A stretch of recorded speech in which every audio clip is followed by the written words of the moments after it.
بسم اللہ الرحمن الرحیم۔ السلام علیکم۔ ایک عورت بنی اسرائیل میں رہتی تھی جو بہت بدکار تھی۔ خدا نے اس کو حسن جمال سے بھی خوب نواز رکھا تھا اور وہ بدکار بھی انتہا درجے کی تھی۔ پوری بستی کے ساتھ اس کے تعلقات تھے۔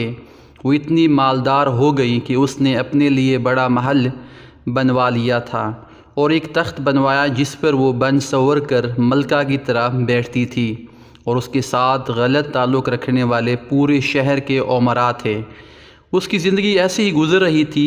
ایک مرتبہ کیا ہوا کہ وہ اپنے گھر کا دروازہ کھول کر تخت پر بیٹھی تھی کہ قریب کسی اور بستی کا نوجوان تھا جو بہت نیک تھا، عبادت گزار تھا۔ وہ ادھر سے گزرا اور گزرتے ہوئے اچانک اس کی نظر اٹھی تو اس عورت پر جا پڑی، اور اس عورت کی ایسی تصویر اس کے دل میں چھپ گئی کہ وہ آگے تو چلا گیا مگر اس کا دھیان ادھر ہی بھٹک گیا۔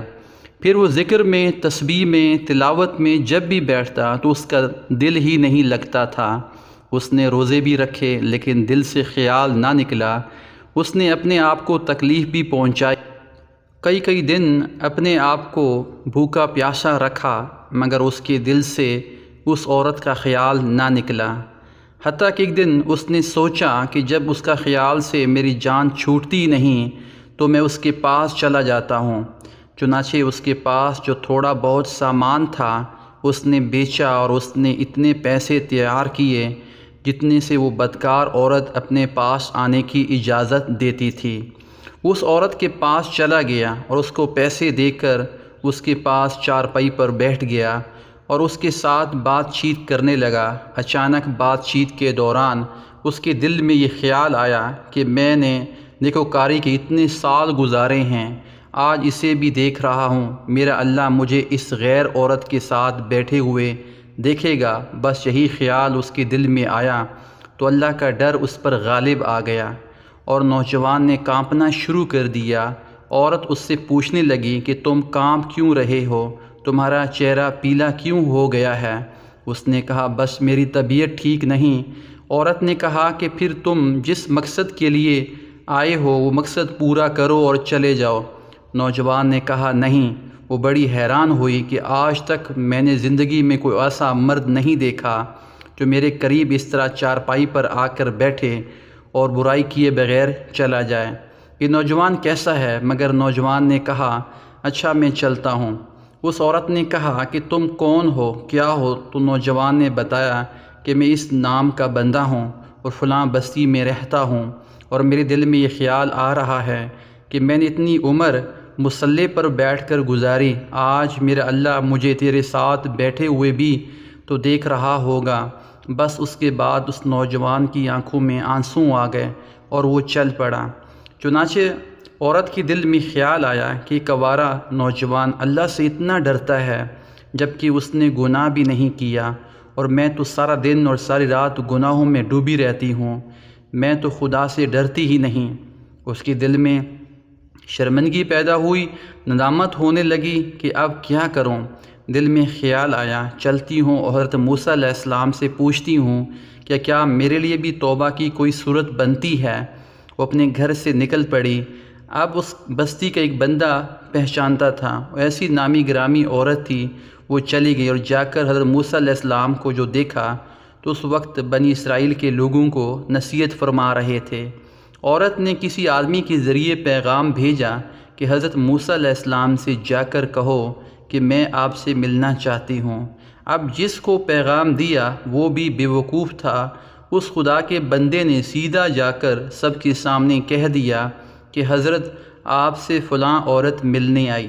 حضرت موسیٰ علیہ السلام نے نام سنا تھا۔ آپ کو بہت جلال آیا کہ لوگ کیا سوچتے ہوں گے کہ ایسی عورت ان سے ملنے کے لیے آئی ہے، ان کا کیا تعلق ہے۔ اس سے حضرت موسیٰ علیہ السلام نے غصے میں کہہ دیا کہ اس سے کہو چلی جائے، میں اس سے نہیں ملنا چاہتا۔ اس بیوقوف نے آ کر کہا کہ میں نے بات کہی تو حضرت موسیٰ علیہ السلام بڑے ناراض ہوئے۔ وہ تو بڑا خفا ہوئے، تم سے پہلے اللہ ناراض تھا اور اب اللہ کے نبی بھی مجھ سے بات نہیں کرنا چاہتے، میرے لیے تو اب دنیا میں کوئی ٹھکانہ نہیں۔ وہ عورت بڑے اداس اور بوجھل قدموں کے ساتھ وہاں سے واپس آئی اور اسے سمجھ نہیں آ رہی تھی کہ وہ کیا کرے۔ اب وہ حیران تھی کہ اللہ کے نبی نے بھی مجھ سے بات نہیں کی۔ وہ وہاں سے واپس آئی۔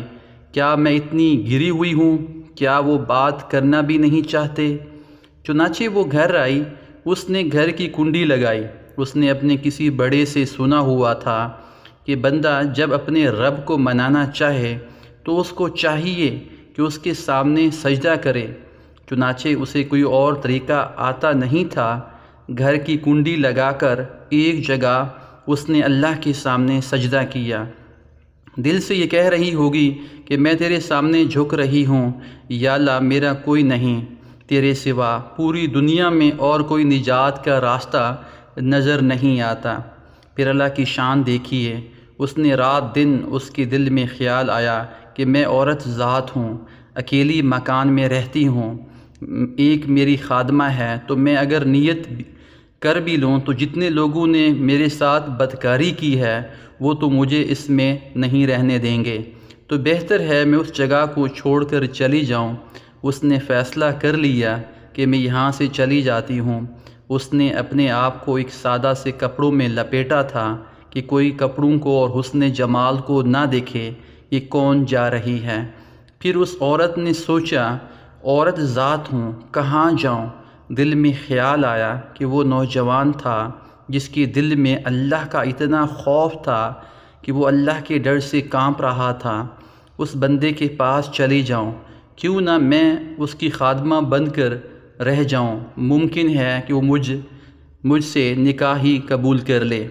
یہ اس بستی کی طرف چل پڑی۔ چنانچہ ڈھونڈتے ہوئے اس بستی میں اس کے گھر پہنچی اور کہنے لگی میں فلاں بندے سے ملنے کے لیے آئی ہوں۔ انہوں نے کہا اس کا ذکر و عبادت کا معمول ہے اور وہ کمرے سے اتنے بجے نکلتا ہے، تم انتظار کر لو۔ چنانچہ اس عورت نے کہا اچھا۔ وہ انتظار میں بیٹھ گئی۔ جب انتظار کرتے بیٹھی ہوئی تھی تو اچانک نوجوان نے دروازہ کھولا اور اس کی نظر اس عورت پر پڑ گئی۔ وہ سامنے بیٹھی ہوئی تھی۔ جب نوجوان نے عورت کا چہرہ دیکھا تو اس کو اپنا وہ وقت یاد آ گیا۔ وہ کون سا وقت تھا جب میں اپنے مصلی کو چھوڑ کر بالآخر اس کی چارپائی پر جا بیٹھا تھا۔ تو اس نوجوان کے دل میں خوف طاری ہو گیا کہ میرا ایمان خراب کرنے تو نہیں آ گئی، میں نے اتنی مشکل سے اس کا تصور ذہن سے نکالا تھا۔ تو نوجوان پر اتنا خوف طاری ہوا کہ وہیں پر گرا اور اس کی جان ہی چلی گئی۔ اب اس کی وفات پر گھر والے بھی رنجیدہ تھے اور اس عورت کو بھی بڑا غم تھا۔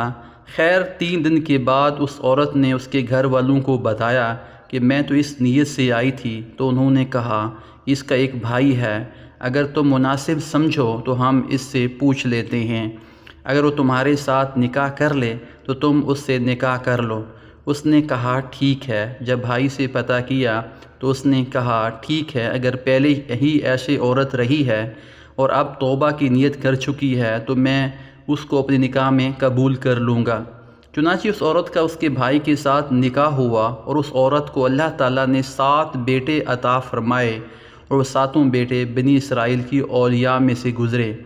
ایسی بدکار عورت بھی اگر توبہ کرتی ہے تو اللہ تعالیٰ اسے 7 ولیوں کی ماں بنا دیتے ہیں، اور مولا کتنا کریم ہے۔ جزاک اللہ خیرا۔